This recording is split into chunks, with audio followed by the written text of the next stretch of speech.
സുരക്ഷാ ആശങ്ക വർദ്ധിച്ചു വരുന്ന ഇന്ത്യയുടെ കിഴക്ക് പടിഞ്ഞാറൻ അതിർത്തികളിൽ നമ്മൾ ധാരാളമായിട്ട് സൈനികരെയും ആയുധങ്ങളെയും ഒക്കെ വിന്യസിക്കാൻ ചില നീക്കങ്ങൾ നടത്തുന്നു.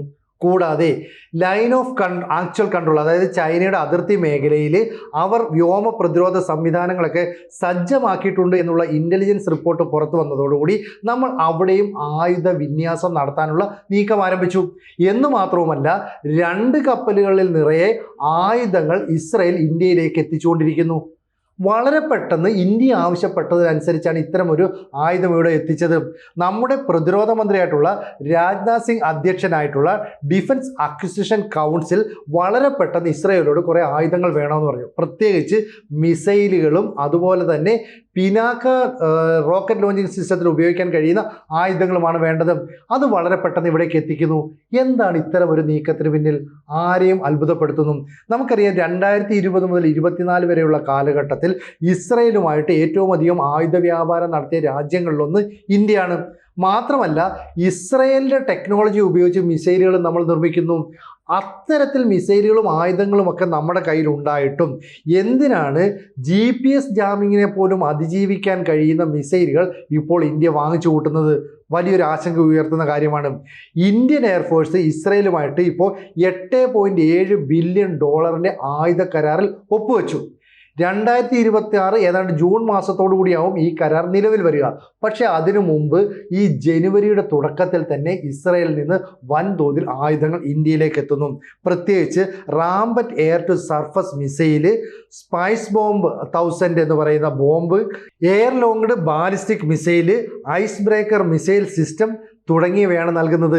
ഇത് ഇസ്രയേലിൻ്റെ എയറോസ്പേസ് ഇൻഡസ്ട്രീസ് ലിമിറ്റഡിൽ നിന്നാണ് ലഭിക്കുന്നത്. ആ കുടുംബത്തിൽ ഉൾപ്പെട്ട ലോറ മിസൈലുകളും നമ്മളിലേക്ക് എത്തിച്ചേരുന്നു. അപ്പോൾ ഇതൊക്കെ വേണമെന്ന് പറഞ്ഞാൽ ഏതാണ്ട് 400 കിലോമീറ്ററാണ് ഇതിൻ്റെ റേഞ്ച് എന്ന് പറയുന്നത്.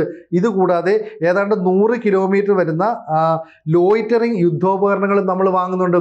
ഇതൊക്കെ കാണുമ്പോൾ അതിർത്തിയിൽ എന്തോ സംഘർഷ സമാനമായ സാധ്യത ഉരുത്തിരിഞ്ഞ് വരുന്നുണ്ടോ എന്ന് സംശയമുണ്ട്. നമുക്കറിയാം, ബംഗ്ലാദേശിൽ വലിയ തോതിൽ കലാപങ്ങൾ പൊട്ടിപ്പുറപ്പെടുകയും അവിടുത്തെ ന്യൂനപക്ഷങ്ങൾക്ക് നേരെ ആക്രമണം വർദ്ധിക്കുകയും ചെയ്യുകയാണ്. മാത്രമല്ല, ഫെബ്രുവരിയിൽ അവിടെ ഇലക്ഷൻ തുടങ്ങാനിരിക്കുന്നു. കൂടാതെ പാകിസ്ഥാൻ്റെ കാര്യം, ഇത് മറ്റൊരു അതിർത്തിയാണ്. ഈ മേഖലയിൽ ലഷ്കർ ഇ തൊയ്ബ, ജെയ്ഷെ മുഹമ്മദ് തുടങ്ങിയ ഭീകര സംഘടനകൾ പാക് ഒക്കുപൈഡ് കശ്മീർ മേഖലയിൽ ചില നീക്കങ്ങൾ നടത്തുന്നുള്ള വിവരം നമുക്ക് ലഭിച്ചു. അതൊക്കെ കൊണ്ട് നമ്മൾ ഈ മേഖലകളിലൊക്കെ സൈനിക വിന്യാസം കൂട്ടുകയാണ്. ഇപ്പോൾ നമ്മൾ അങ്ങോട്ട് ചെന്ന് പറഞ്ഞാൽ ഉടനെ ഇസ്രയേൽ എന്തിന് ആയുധം നൽകുന്നു എന്നൊരു സംശയം ഉണ്ടാകാം. കാരണം ഇന്ത്യയും ഇസ്രയേലും തമ്മിലുള്ള ബന്ധം കൂടുതൽ ദൃഢമായി വരുന്നു. എന്ന് വെച്ചാൽ ഇന്ത്യ ഇസ്രയേലിൽ നിന്ന് ആയുധങ്ങൾ വാങ്ങുന്നത് ഇന്ത്യൻ റുപ്പിയിലാണ്. അപ്പോൾ ഡോളർ എന്ന് പറയുന്ന സംവിധാനത്തെ മാറ്റി നിർത്തിക്കൊണ്ട് ഇന്ത്യൻ റുപ്പിക്ക് കൂടുതൽ പ്രാധാന്യം നൽകി നരേന്ദ്രമോദി അടുത്ത ലക്ഷ്യത്തിലേക്ക് നീങ്ങുന്നു. നമുക്കറിയാം, റഷ്യയുമായിട്ടുള്ള ഓയിൽ വ്യാപാരം എപ്പോഴും നമ്മൾ നടത്തുന്നത് ഇന്ത്യൻ റുപ്പിയിലായിരുന്നു. അവിടെ ഡോളറിനെ ഒന്നും നമ്മൾ ഉപയോഗിച്ചില്ല, റൂബിളിനെ ഉപയോഗിച്ചില്ല. ഇവിടെ അതിന് സമാനമായ രീതിയിൽ സ്റ്റേറ്റ് ബാങ്ക് ഓഫ് ഇന്ത്യയുമായിട്ട് ചേർന്ന് ഇസ്രയേൽ ചില നീക്കുപോക്കുകളൊക്കെ നടത്തിയിട്ട് 32 രാജ്യങ്ങളിലെ 123 അന്താരാഷ്ട്ര ബാങ്കുകളെ പോലെ നമ്മളും പ്രവർത്തിക്കുന്നു. അങ്ങനെ നമ്മുടെ ഇന്ത്യൻ റുപ്പിയിൽ ചില വ്യാപാരം നടത്തുന്നു. അങ്ങനെ നടത്തുന്നത് ഇന്ത്യയുമായിട്ടുള്ള ബന്ധം കൂടുതൽ ദൃഢമാക്കാൻ സഹായിക്കുമെന്ന് ഇസ്രയേൽ ഉറച്ചു വിശ്വസിക്കുന്നുണ്ട്. എന്തായാലും 300 കിലോമീറ്റർ ദൂരത്തിൽ വരെ റോക്കറ്റ് വിക്ഷേപിക്കാൻ കഴിയുന്ന ആയുധങ്ങളാണ് നമ്മൾ വരുത്തുന്നത്. ഇപ്പം ഇസ്രയേലിൻ്റെ ആഭ്യന്തര കമ്പനിയുണ്ട് നിബെയിലുമായിട്ട് ചേർന്നാണ് നമ്മളിപ്പോൾ പുതിയ കരാറിൽ ഒപ്പിട്ടതും ആയുധങ്ങൾ വാങ്ങിക്കൂട്ടുന്നതും. നമ്മൾ ഹിന്ദുസ്ഥാൻ എയറോനോട്ടിക്സ് ലിമിറ്റഡ് എന്ന് പറയുന്നത് പോലെ ഇസ്രയേലിലെ പ്രധാനപ്പെട്ട ആയുധ നിർമ്മാണ കമ്പനിയാണ് ഈ നിബെയിൽ എന്ന് പറയുന്നത്. അപ്പോൾ ദീർഘദൂര മൾട്ടിപ്പിൾ റോക്കറ്റ് ലോഞ്ചർ സിസ്റ്റം നമ്മൾ വാങ്ങുന്നുണ്ട്. യൂണിവേഴ്സൽ ലോഞ്ചിങ് സിസ്റ്റം, അതായത് പ്രിസൈസ് സിസ്റ്റമാണിത്. അത്തരത്തിലുള്ള ആക്രമണത്തിന് ഉപയോഗിക്കുന്ന ആയുധങ്ങൾ നമ്മൾ വാങ്ങിച്ചു കൂട്ടുന്നു. ഈ ആയുധങ്ങൾ വാങ്ങിച്ചു കൂട്ടുന്നത് മാത്രമല്ല, $8.7 ബില്യൺ ഒരു വലിയ കരാറിൽ നമ്മൾ ഏർപ്പെടുന്നു എന്ന് പറയുന്നത് എന്തുകൊണ്ടാണ്? കൃത്യതയുള്ള ബോംബ്, അതുപോലെ തന്നെ അനുബന്ധ സംവിധാനങ്ങൾ, നൂതന മിസൈൽ സംവിധാനങ്ങൾ, ഐസ് ബ്രേക്കിംഗ് മിസൈൽ എന്നിവയും വാങ്ങുന്നു. അതായത് ഏതെങ്കിലും തരത്തിൽ നമ്മുടെ ഇലക്ട്രോണിക്സ് യുദ്ധമുറയിൽ GPS ജാം ചെയ്ത് ആയുധങ്ങളുടെ ലക്ഷ്യത്തെ അട്ടിമറിക്കാൻ ശ്രമിച്ചാൽ അതിനെ അതിജീവിക്കാൻ കഴിയുന്നവയാണ് ഇസ്രായേലിൻ്റെ ഐസ് ബ്രേക്കിംഗ് മിസൈൽസും അവയും നമ്മൾ വാങ്ങിക്കൂട്ടുന്നു. അപ്പോൾ നമുക്ക് പെട്ടെന്ന് ഇസ്രായേൽ എന്തുകൊണ്ട് ഈ ആയുധങ്ങൾ തരുന്നതെന്ന് കൂടി മനസ്സിലാക്കണം. ഒരു സന്നിഗ്ധ ഘട്ടത്തിൽ അമേരിക്ക ഇസ്രായേലിനുള്ള ആയുധ സപ്ലൈ നിർത്തിവെച്ചു. അന്ന് ഇറാനും ഇസ്രായേലും തമ്മിലുള്ള വലിയ ഏറ്റുമുട്ടൽ നടന്നുകൊണ്ടിരിക്കുകയാണ്. ബങ്കർ ബസ്റ്റർ ബോംബുകൾ ഉണ്ടെങ്കിൽ മാത്രമേ ഖാൻ യൂണിസിലുള്ള ഇറാൻ്റെ ചില കേന്ദ്രങ്ങളെ ആക്രമിക്കാൻ കഴിയൂ എന്നൊരു സാഹചര്യം വന്നപ്പോൾ ജോ ബൈഡൻ പെട്ടെന്ന് അമേരിക്കയിൽ നിന്നുള്ള ആയുധങ്ങളുടെ കയറ്റുമതി അങ്ങ് നിർത്തിവെച്ചു. ഇസ്രായേൽ ആകെ പെട്ടുപോയി. ആ സമയത്ത് ബെഞ്ചമിൻ നെതന്യാഹു നേരെ ബന്ധപ്പെടുന്ന ഇന്ത്യൻ പ്രധാനമന്ത്രി നരേന്ദ്രമോദിയാണ്. നരേന്ദ്രമോദിയുടെ നിർദ്ദേശത്തെ തുടർന്ന് 2 ചരക്ക് കപ്പലുകളിൽ നമ്മൾ ആയുധങ്ങൾ ഇസ്രായേലിലേക്ക് അയക്കുന്നു. അവിടുത്തെ ഹൈഫ തുറമുഖം ലക്ഷ്യമാക്കി നീങ്ങുന്ന കപ്പൽ സ്പെയിനിൻ്റെ അടുത്തെത്തിയപ്പോൾ സ്പെയിൻ നേവി ഇത് തിരിച്ചറിഞ്ഞു. കാരണം ആയുധങ്ങളുമായിട്ടാണ് കപ്പൽ വരുന്നത്. മാത്രമല്ല ഇസ്രായേലിന് അത് കൊടുത്തിട്ട് പലസ്തീനെ ആക്രമിക്കാൻ പോവുകയാണ്. ഇന്ത്യയോട് പറഞ്ഞു, ഞങ്ങൾ ഈ കപ്പലുകൾ തടയും, ഞങ്ങളുടെ സ്പെയിൻ നേവി അവിടെ ഇടപെടും. മാത്രമല്ല ഞങ്ങൾ നാറ്റോ രാജ്യമാണ്, ഞങ്ങൾ ഇത്തരത്തിൽ ഇസ്രായേലിൻ്റെ ഈ ക്രൂരതയ്ക്കൊന്നും കൂട്ടുനിൽക്കില്ല.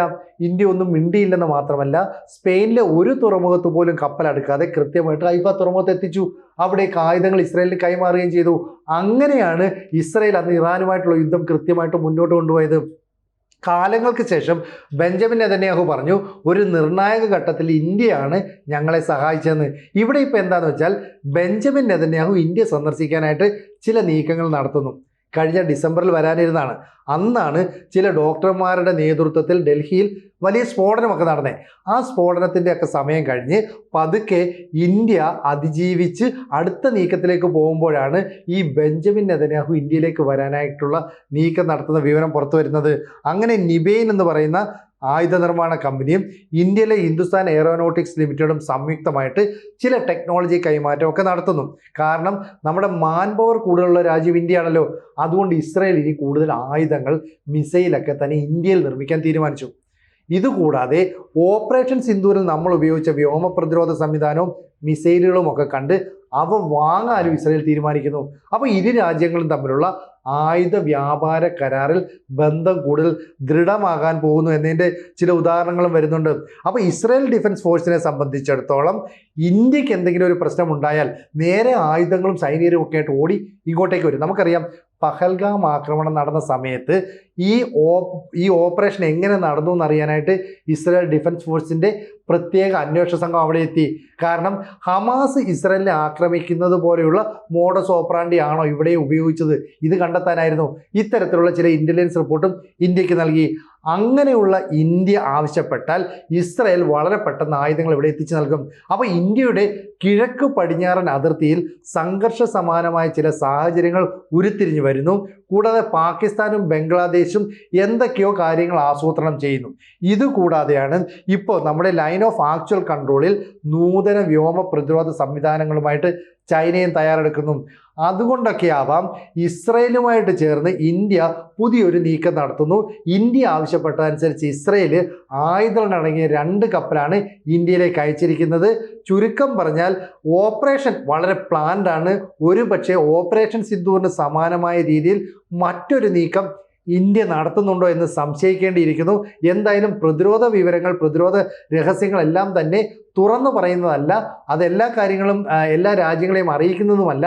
അതുകൊണ്ട് ഇസ്രായേലും ഇന്ത്യയും കൂടി ഇപ്പോൾ നടത്താൻ പോകുന്നത് എന്ത് തരം നീക്കമാണെന്നുള്ളത് കണ്ടു തന്നെ അറിയണം.